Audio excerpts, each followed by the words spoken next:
Hi everyone, it's Jenny here from Jen Skinner Art.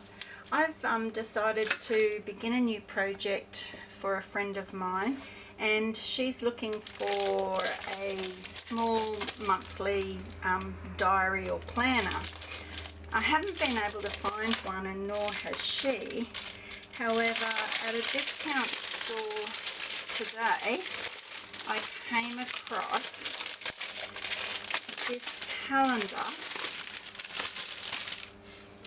here, and it is 1 month per page.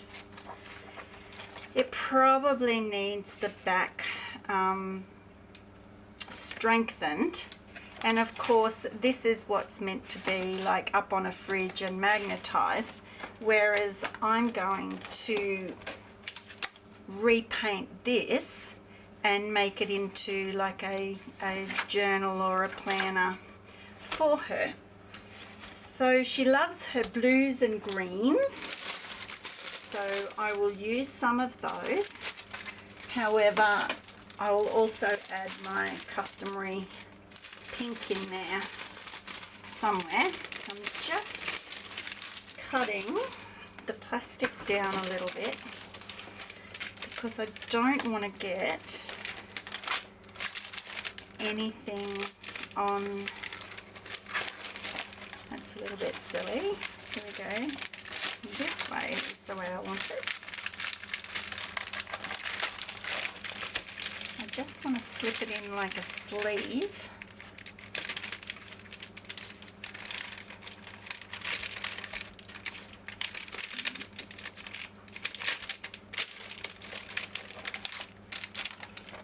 And some of the sticky edge there was being a problem. Alright, so now I've got this tucked up nice and high. I might put a little bit of masking tape just along top and bottom edge to make sure I keep it in place. So just slip it in and around. Alright, now I can close that. That's completely protected. This is sort of like a gloss cardboard, so I might actually give that just a little bit of a sand. I've got a sanding block here, so I'm just going to scratch up the surface just a little.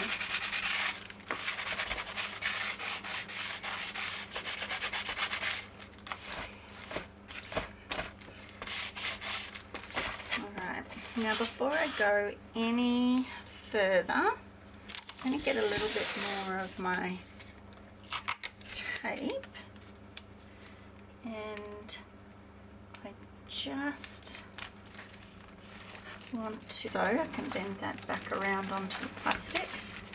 Alright, that's going to stop any of the paint running down into the perforated bit there.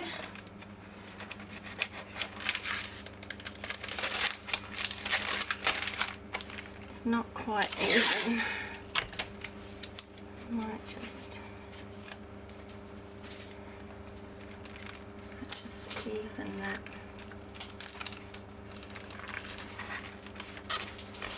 Yeah, that looks better. That's evened up. That should be fine. This is a problem, the fact that it has a hole here. So I've got two choices. I could in fact masking tape over it and pretend it's not there, or I can masking tape on this side, paint, and there will be a hole there. It's the same as this bit here. What I'm thinking of doing, I might just tape over that.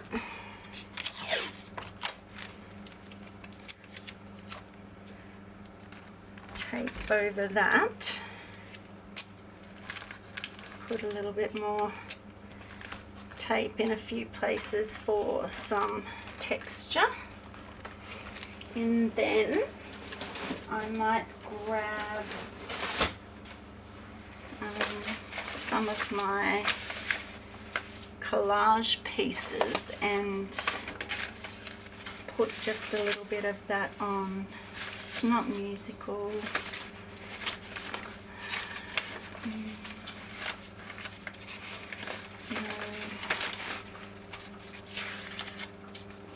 Too much me. That could work. That could work.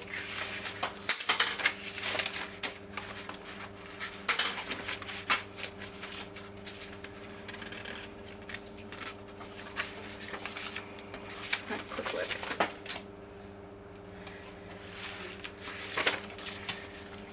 This one here, oh, that could work. This one here is double-sided deli paper. This one is your normal copy paper. I think I might use that one actually. A little bit of that. I might use a little bit of this one too.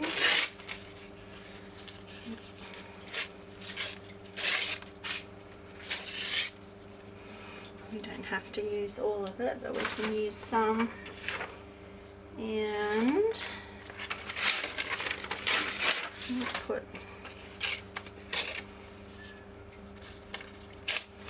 pop of that into.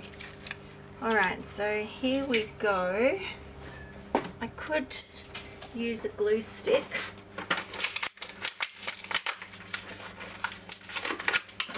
Or I could use gel medium, but I might use a glue stick, I think. And might put this rather large piece at the top. Just rub it in. It's done. Put a corresponding one down here. I don't want them to actually go to the edges because they could have the potential of lifting if they go all the way to the edge of the cardboard. I'll come in just a little bit for you. I've had 3 puppies in here sleeping, and now one of them has decided to wake up. Having your teddy.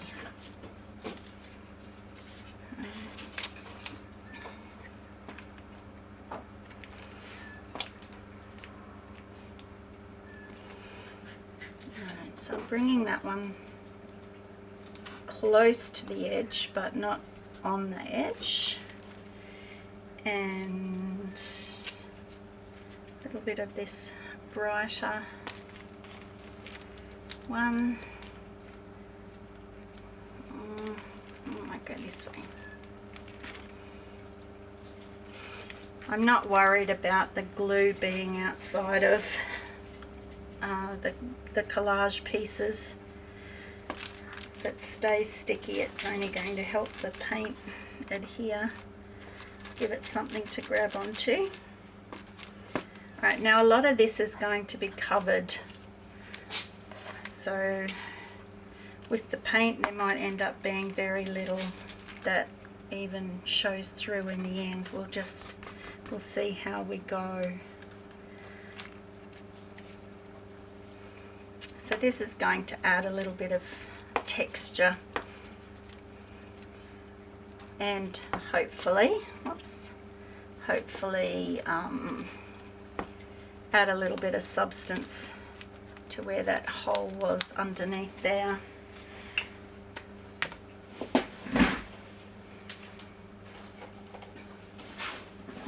Just realised I had my white paint outside because I'm painting a chair out there.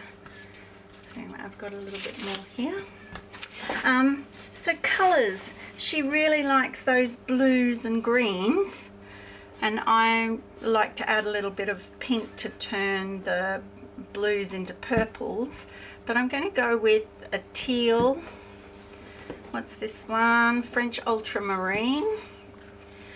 I've got a little bit of fluoro pink again for the purpley tones. I've got a fluoro yellow, haven't used that one yet, so we'll see what happens, and a cool yellow. So I'm going to put the fluoros aside, and on my mat here I'm just going to put some of the normal yellow. I'll put some,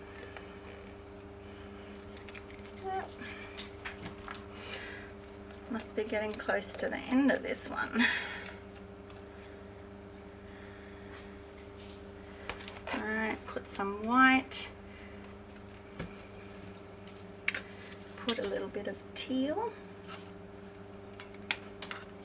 This is actually my own made up colour, but it's still teal in appearance, but it's not actually golden teal.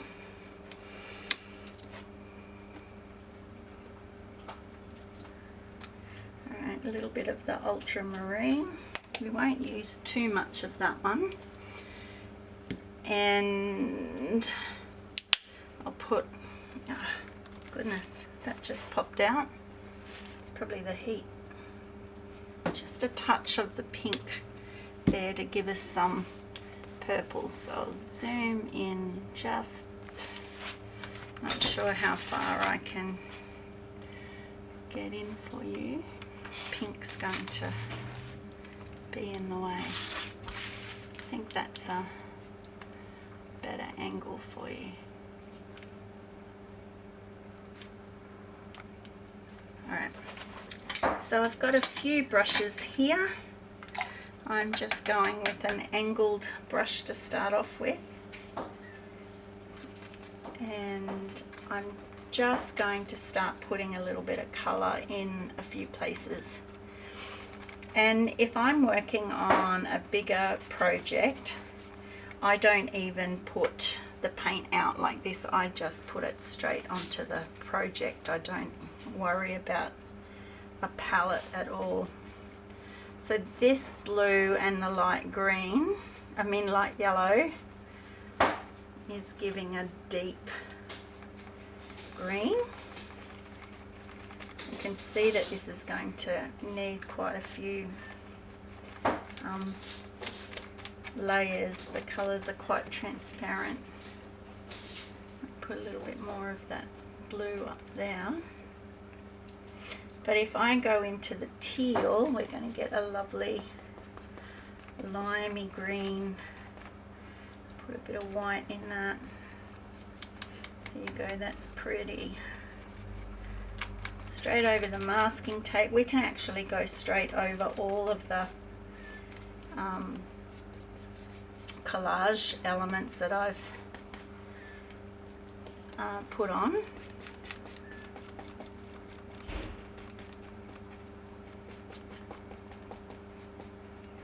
And then I can wipe it back.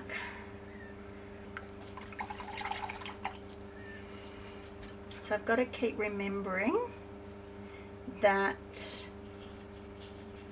I want to keep this in the purples and the greens and the blues. It's a nice purple. And I think we've just about got everything covered with one layer. And I'll just grab a baby wipe and remove a little bit of paint from a couple of the collages there. There we go. So we'll let that dry and come back. So I'm just mixing up a few colours, trying to see what I like, what I don't like. Not as keen on that blue there. Let's lighten it up a little bit. It's too much of the paper showing there. So let's just combine that in, move it into the piece. Same with this one, that's sort of like jumping out at me. Like I love it, but maybe because there's too much green around it when it's got teal and the darker blue in it, it might actually just integrate and then pop through, having the darker color around it maybe. So that paper's completely gone. That one's nearly gone. This is that murky kind of green. Got plenty of it up there. Might put some traveling across there, and then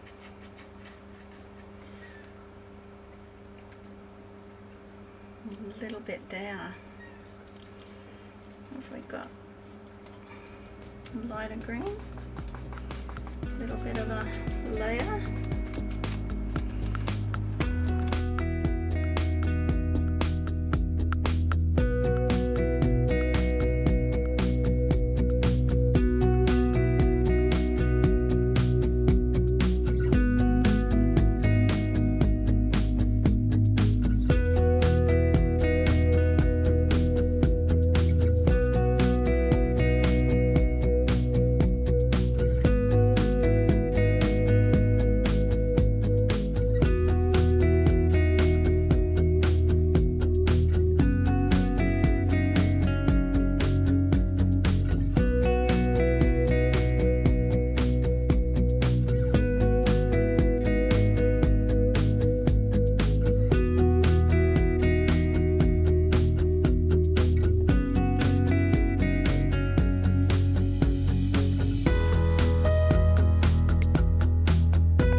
Alright, now I'm going to get my brush shape do a fair bit of the work for me now. So I'm going to pick a little bit of the yellow up and a little bit of the white, get quite a light lemon. I might even try seeing what a little bit of fluorescent yellow does. Let's put a tiny touch of that. Fluorescent colours are what you call fugitive colours, which means that over time they'll fade back to nothing. But when you're talking about a planner that's only going to be used for 12 months and then thrown out, I don't think it's a problem. So I'm just going to let the actual shape of my brush make the marks on here. Row of 3, could be good. They look a little bit like flags, don't they? Now over here I'm going to use the point of the, or the tip of the brush, and they're looking like little fish.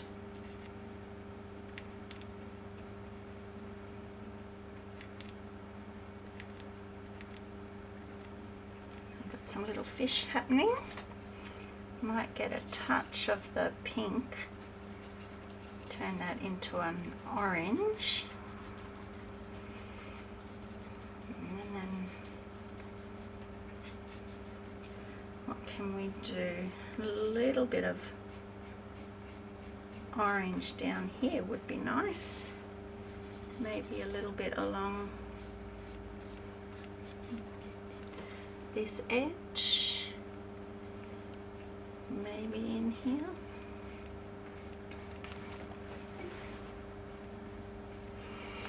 Sort of quite goldy actually.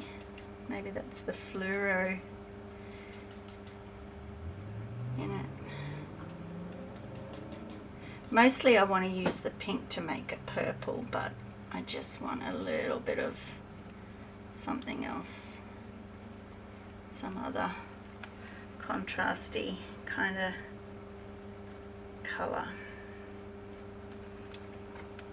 Alright, that'll be enough. Now I probably won't use this brush again, so I'll put that aside. I've got a filbert end here, so it has the rounded tip. Just going to wet that, and I might go for a real lime green. I'm just going to load my brush up here, and again I'm going to make the shape of the brush work for me. So this has the rounded tip on it, so I'm going to end up with a rounded shape.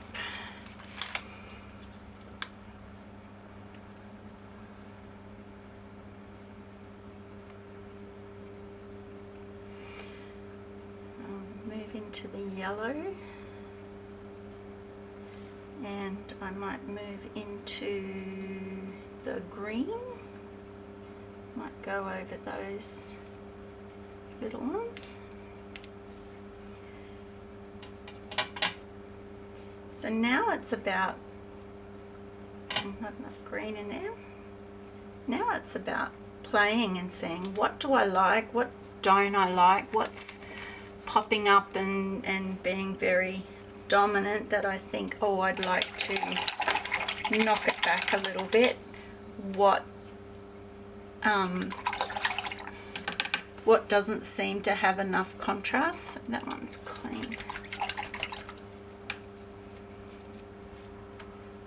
When I've given my brushes a good wash here, I usually wash them with soap before I put them back in their containers.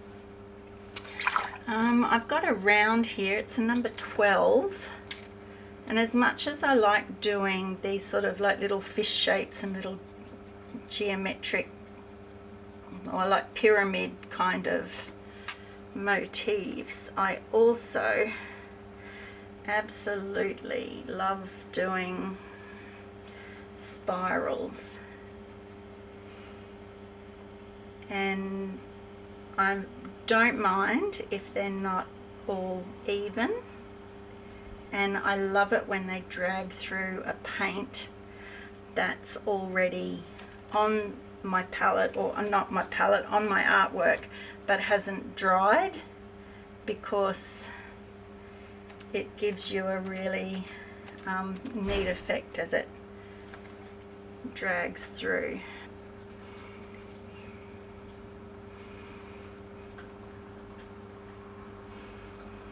So I sort of move around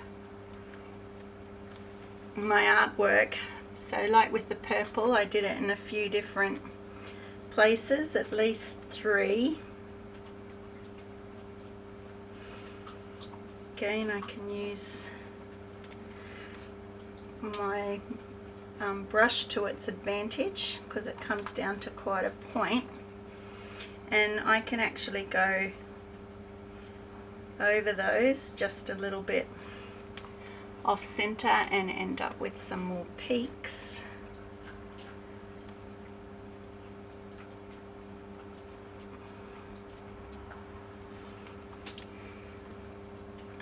I might put a little bit of the yellow,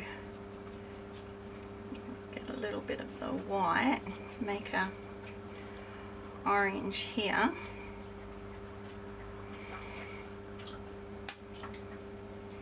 It's quite a warm orange. Now I've still got that darker colour through there. It needs to be brighter.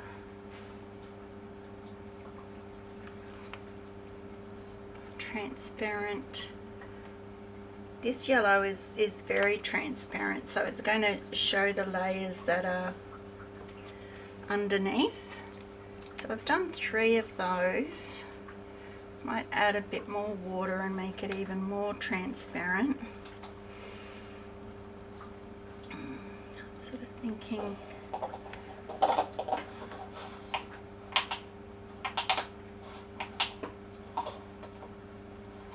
something like that. Alright, now I want this really bright green.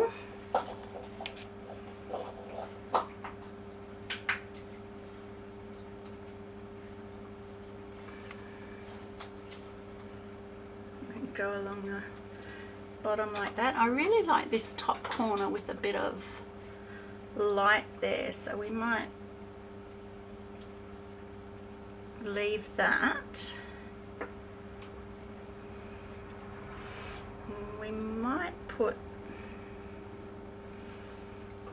a little bit of the white light green here. Quite like that. That's pretty.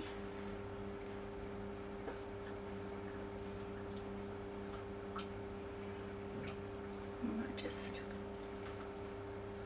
follow that spiral around. What else could we do? Make it a little bit more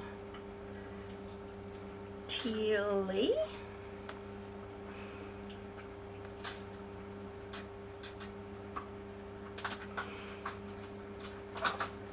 Just brush out a little bit of that.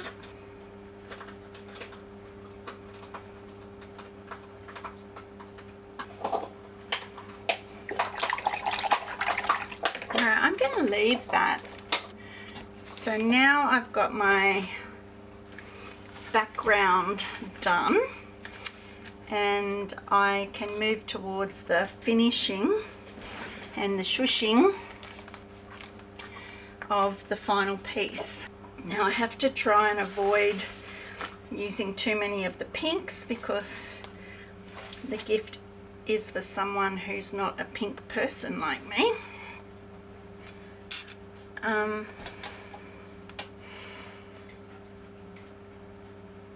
And this process can take the longest as you look for patterns that are showing up in underneath that you think, oh, I'd really like to bring that out or knock it back, or there's so many different things that you can do now with these little decorative bottles. Now I make all this up myself, and in this case this particular color is a cheaper paint, and it's got the tiniest little bit of acrylic flow medium added to it, but basically it's the straight paint. And I like to test, see how this one came out, and it just spread straight away. So I know that this one's got more flow medium in it, or I've made it with a fluid ink and not an acrylic paint, which means that it's going to spread, it's not going to hold its shape unless I make it very, very, very thin. So pretty colour, but is going to be a little bit trickier to use than some of the thicker paints, so I'm going to have to be very careful that I don't bump the book, bump the planner. Purple should be over here. This is a nice dark tealy colour. You can hear a little ball going around on the inside. What I do is when my chalk markers run out, I split them open and take the ball bearing out, and then I add them to my paints as I go. So this one's very fluid also.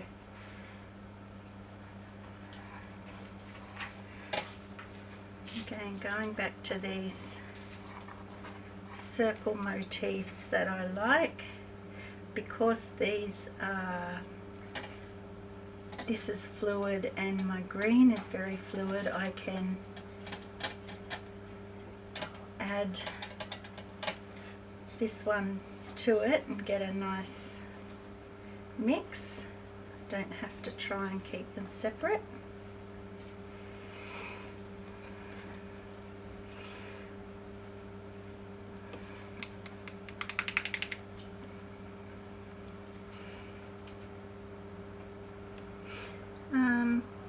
I like sets of 3 dots. It's funny, if I'm grocery shopping I only like even numbers. When I'm painting I do so much in odd. So if I'm grocery shopping I like to buy 2 cans or 4 cans, not 3 cans.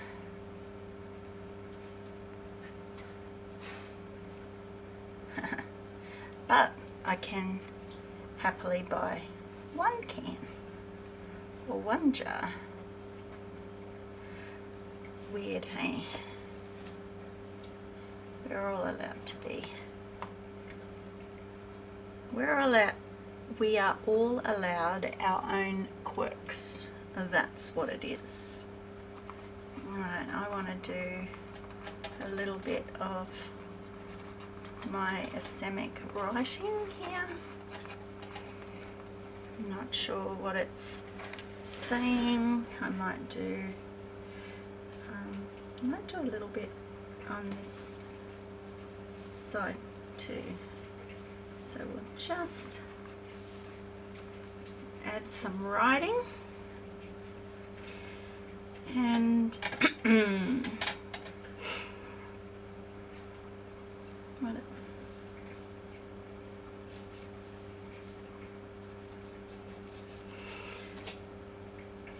I'll add a few little arches there.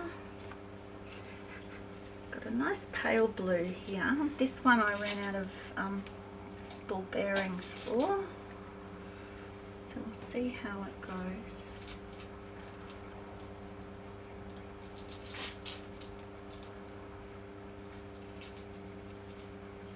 So I'm just following that transparent swirl of yellow.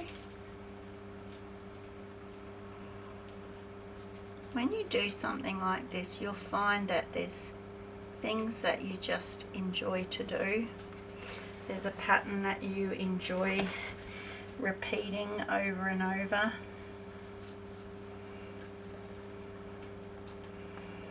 So I like these, they're like bumpy clusters of grapes. That's the way I think of them. And sometimes they spill over and then become little dots as they travel away from the biggest grape.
So what I might have to do is refill some of these, let this dry, and come back when it's cooler. That sounds like a plan, because at the moment it is very, very hot. But I hope you've enjoyed it so far.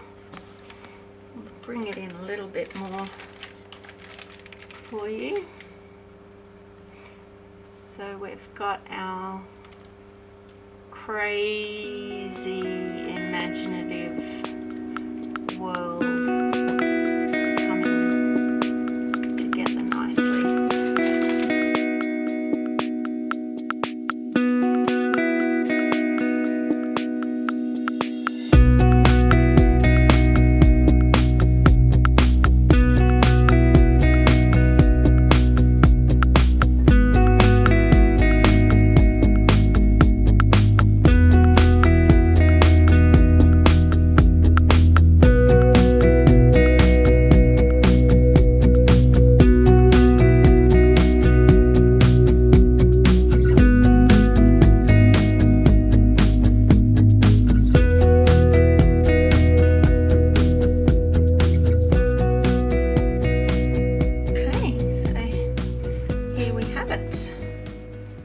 Just wondering, maybe I should do that black as well.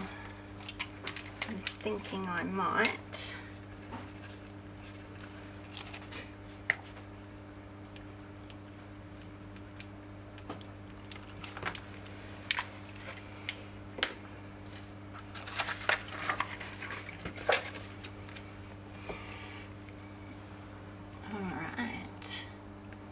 Here we go. Remember this moment.